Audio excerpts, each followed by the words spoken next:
நம பார்வதீபதையே அரகர மகாதேவா. அன்பார்ந்த பக்தி ஒலி நேயர்களுக்கு சுவாமிநாத அனந்த கோடி நமஸ்காரம். புல்லாய் பிறந்தாலும் மிருகாதி ஜனனங்கள் பசியாரி மகிழ்மன்றோ,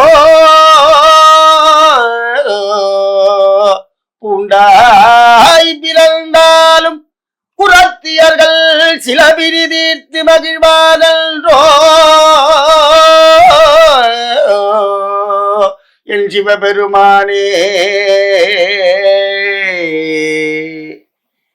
என்ன அப்படின்னா, இந்த உலகத்திலேயே எதை கொடுத்தாலும் வாங்கிண்டு அதுக்கு பெரிய மகாபலனை கொடுக்கக்கூடியவர் எம்பெருமான் சிவபெருமான்.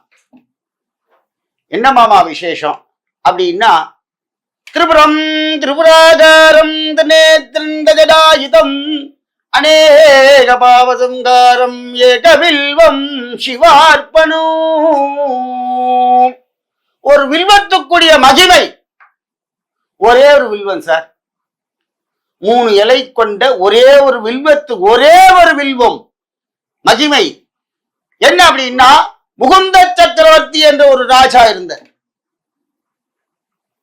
அவருடைய வாழ்க்கை வரலாறு எப்படி அப்படின்னா,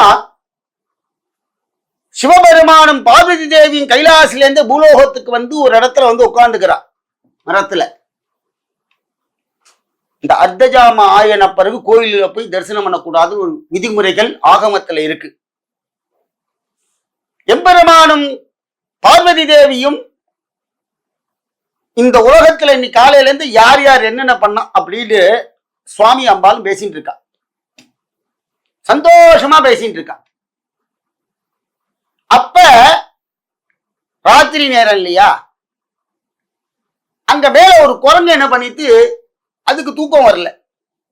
அது என்ன பண்ணிட்டு மேல இருக்கிற இலைய ஒவ்வொன்னா பிச்சு போட்டுட்டே இருக்கு. கீழே பரமேஸ்வரன் உட்கார்ந்துட்டு இருக்கார். அவர் மேல விழுந்துட்டே இருக்கு. அம்பாள் பார்த்தா பேசிண்டே இருக்கா. சுவாமி திசை மாறல, அம்பாள் திசை மாறுறா. யார் இது போட்டு இருக்கேன்னு மேல பார்த்தா மேல குரங்கு.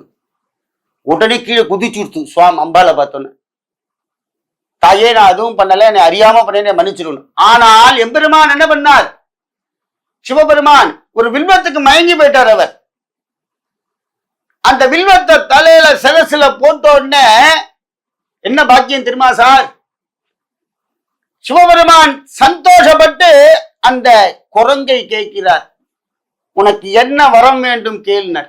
அம்பாள் கேட்கிறார், சுவாமி அப்படின்னா. அவன் என்ன போட்டான் பார்த்தியா, வில்வத்தை எடுத்து என் தலையில போட்டான். தெரிந்து போடவில்லை, தெரியாமல் போடவில்லை. அவனுக்கு இரவு பொழுது நம்ம இங்க வந்து உட்கார்ந்தோம். அப்ப சிவபெருமானும் பார்வதி தேவியும் சந்தோஷப்பட்டு அந்த குரங்கை கேட்கிறார், என்ன வர வேண்டும் என்று. அப்ப அந்த குரங்கு சொல்கிறது, வில்வத்துக்கு அரச பதவி சார், ராஜ்ய பதவி. அப்ப அந்த வில்வத்துல அந்த சுவாமி சொல்ற உடனே அந்த குரங்கு சொல்லுது, சுவாமி எனக்கு பூலோகத்துல அடுத்த பிறவியில மனித முகம் வேண்டாம், இந்த குரங்கு ரூபமாக என்னுடைய முகம் இருந்து நான் அரசனாக வேண்டும் அப்படின்னு சொல்ற. ஹரிச்சந்திர மகாராஜா பரம்பரையில வந்தவன் தான் முகுந்த சக்கரவர்த்தி. அவன் முகம் குரங்கு முகம். அவர் ஆண்டு கொண்டு வந்தார். அரச பதவி கிடைத்தது அவருக்கு. அடுத்ததாக இந்த முகுந்த சக்கரவர்த்தி ராஜா என்ன பண்ணார் அப்படின்னா, இந்த வில்வத்தினுடைய மகிமை, அந்த சுவாமிக்கு வில்வத்தை பறிச்சு போட்டதுனால அவருக்கு வந்து பகவான் அரச பதவியை கொடுத்தார். அடுத்தது வில்வ அர்ச்சனை யாருக்கு அப்படின்னா, முகுந்த சக்கரவர்த்தி வில்வ அர்ச்சனை முருகப்பெருமானுக்கு செய்தார். அந்த முருகப்பெருமானுக்கு அர்ச்சனை பண்ணதுனால என்ன தெரியுமா ஆச்சு, தேவர்களே முகுந்தனுக்கு அடிமை. என்ன கேட்டார் தெரியுமா, முருகப்பெருமானிடம் முகுந்த சக்கரவர்த்தி அர்ச்சனை பண்றார். கேட்டோன்ன அந்த முருகப்பெருமான் என்ன வேணும் கேட்டார் அவனுக்கு. ஓம் சண்முகாய நமஹ, ஓம் ஸ்கந்தாய நமஹ, ஓம் வெற்றிவேலாய நமஹ, சுவாமிநாதாய நமஹ, ஓம் சரவணபவாய நமஹ, ஓம் அப்படின்னு அர்ச்சனை பண்ணார். முகுந்த சக்கரவர்த்தி முருகப்பெருமானுக்கு வில்வ அர்ச்சனை பண்ணோன்னே எம்பெருமான் முருகப்பெருமான் அவ்வளவு சந்தோஷம். வில்வத்துக்கு அவ்வளவு மகிமை உண்டு சார். அத பண்ண உடனே இந்த முகுந்த ராஜாவுக்கு எதிரிகள்லாம் ரொம்ப தொல்லை. அப்ப என்ன தெரியுமா கேட்டார் முருகப்பெருமான்ட்ட. முருகப்பெருமானே என்ன வேணும்னு கேட்ட உடனே இவன் உடனே என்ன தெரியுமா பண்ணா, உங்களுக்கு எப்படி நீங்க சூரபத்மனை வெல்வதற்கு 9 வீரர்களை வைத்துக் கொண்டீர்களோ வீரபாகுவுடன், அவர்களை எனக்கு துணைக்கு அனுப்புங்கள் என்று சொன்னாராம். ஒரு தேவ கணங்களை வேலைக்கு கூப்பிடுற ஒரு மனித பிறவி எடுத்த கலியுகத்தில் எடுத்தவன் முகுந்த மகாராஜா. எதனால இந்த சக்தி தெரியுமா? அந்த வில்வத்தினால. உங்களுக்கு நீங்க எவ்வளவு பெரிய நீங்க மனசுல முதல்ல தெரிஞ்சுக்குங்க, ஐயோ என் காலத்துல இது நடக்கலையே, கல்யாணம் நடக்கலையே, இப்படி இருக்கே அப்படி இருக்கேன்னு இந்த ஏக்கத்தை முதலில் விடுங்கள்.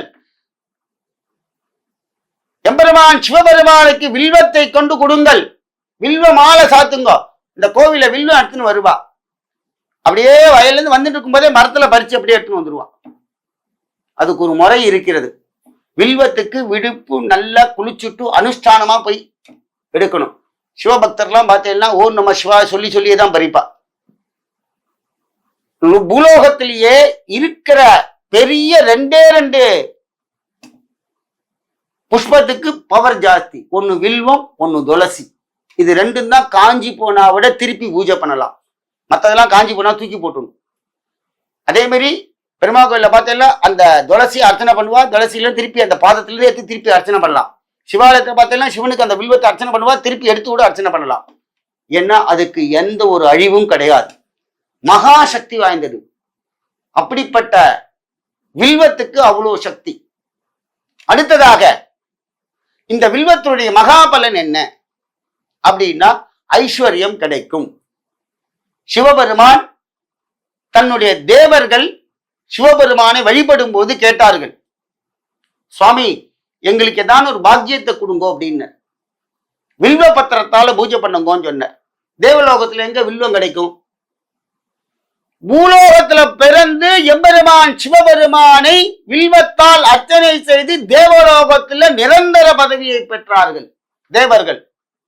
ஒரே ஒரு வில்வம். அதனால ஆத்துல பூஜை பண்ணும் போதும் சிவலிங்கத்துக்கு ஒரு வில்வம் வைத்து பூஜை பண்ணுங்கள். சுவாமி எங்க ஆத்துல சிவலிங்கம்லாம் கிடையாது, போட்டோ தான் இருக்கு. முருகப்பெருமானுடைய போட்டோ கூட வில்வத்தை வச்சு இது பண்ணுங்க. நீங்க எந்த சுவாமி அம்பாலு கூட வில்வம் வைத்தால் கூட மகா பலன் கிடைக்கும், சிவனுடைய அனுகிரகம் கிடைக்கும்.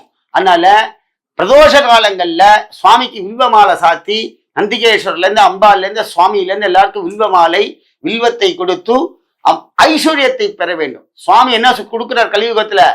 மீண்டும் பிறந்து சிவ தரிசனம். நம்மம்மா அப்படி சொல்றேன் அப்படின்னா வில்வத்துக்கு அவ்வளவு சக்தி உண்டு. அதனால எல்லாரும் வில்வத்தை கோவில்ல வாங்கி கொடுத்து சுவாமியுடைய அனுகிரக பாத்திரமாக கேட்டுக்கிறேன். 2வது வியாதி நிவர்த்தியாகும், சங்கடங்கள் நிவர்த்தியாகும். சிவபெருமானே நமக்கு அனுகிரகம் பண்ணுவார். பக்கத்தாத்து மாமா கோயிலுக்கு போறான்னு சொல்லி அவருக்குள்ள கொடுத்து அனுப்பாதீங்கோ. நீங்க போங்கோ, நீங்க போய் உங்க கையால அங்க கோயில்ல கொடுங்கோ. அவர் சிவாச்சாரியார் போய் சமர்ப்பணம் பண்ணிடுவார். எந்த ஒரு பொருளும் கோயிலுக்குள்ள போயிடுச்சுனாலே அது கோவிலுக்கு உடையது. நான் அந்த மாமாட்ட கொடுத்த போடவே இல்லை, அவர் அடுத்த வேலைக்கு போயிட்டார், நீங்க அதை பத்தி கவலைப்படாதீங்க, அது அவரை சேர்ந்தது. நம்ம வில்வம் சன்னதிக்கு உள்ள போயிடுச்சுன்னா சுவாமி எடுத்துட்டார்னு அர்த்தம்.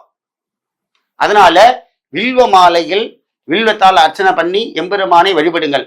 இது சகல விதமான ஐஸ்வர்யத்தையும் கொடுக்கும். அதனால எல்லாரும் எம்பெருமான் சிவபெருமானுக்கு வில்வ அர்ச்சனை பண்ணி வில்வ பூஜை செய்யுங்கள். ஹர பார்வதி பதயே, ஹர ஹர மகாதேவ.